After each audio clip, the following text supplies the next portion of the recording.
તો હાલો વાલા આવી ગયા છે એક નવી રેસીપી લઈને, જેમ કે દાળ ઢોકળી। અને આ દાળ ઢોકળી બનાવીએ છીએ એટલે આ લઈ લીધો આપણે લોટ, અને ઘઉંનો લોટ લીધો છે અને ચણાનો લોટ લીધો છે। હવે ચણાના લોટમાં બધોય મસાલો આપણે કરી નાખવાનો, જેમ કે આપણે હળદર, ધાણા જીરું, ચટણી, મીઠું ને બધી વસ્તુનો મસાલો આપણે ઘરનો જ યુઝ કરવાનો છે, બીજો કરવાનો નથી વાલા।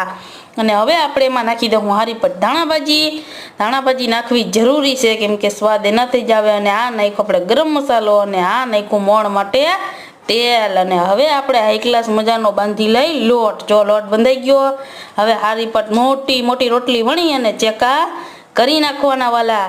અને ચેકા થઈ ગયા છે, આ આપણી દાળ ઉકળી ગઈ છે, અને દાળને આપણે વઘાર કરી લેવાનો છે મસ્ત મજાનો। તો આ વઘાર મૂકી દીધો છે, જો રાઈ તતડવા માંડી છે આપણી, જીરું નાખી દીધું, ના નાખી હિંગ।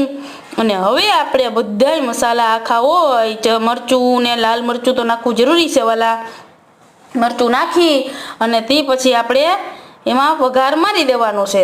અને વઘાર થઈ ગયો છે, તો હવે આ દાળ ઉકળવા માંડી છે હાઈ ક્લાસ મજાની, એટલે બધી દાળ એમાં ઉમેરી દેવાની। અને માંડવીના બી નાખવાનું ભૂલતા નહીં વાલા। અને આ નાખી દીધું પાણી, આ બધોય આપણો મસાલો, જાણે કે ટમેટું, મરચું અને આદુ, એ બધું આપણે નાખી દીધું છે। અને હવે ઉપરથી થોડુંક મીઠું વધારે નાખી દઈએ, કારણ કે મીઠું જોઈએ, પાણી નાખીએ એટલે મીઠું તો જોઈએ જ ને વાલા।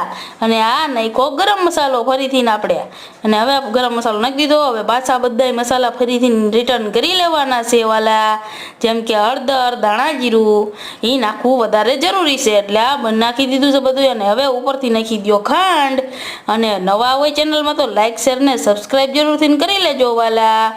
અને હવે આપણી દાળ ઉકળવા માંડે, આ ઉકળવા માંડી આપણી દાળ, અને હવે એમાં નાખી દેવાની એક એક કરીને ઢોકળી નાખી દેજો એક એક કરીને વાલા, નકર ભેરી થઈ જાહે બધી ઢોકળી તો સ્વાદ બગડી જાહે। અને આ તૈયાર થઈ ગઈ આપણી મસ્ત મજાની દાળ ઢોકળી। તો આવી જાવ વાલા।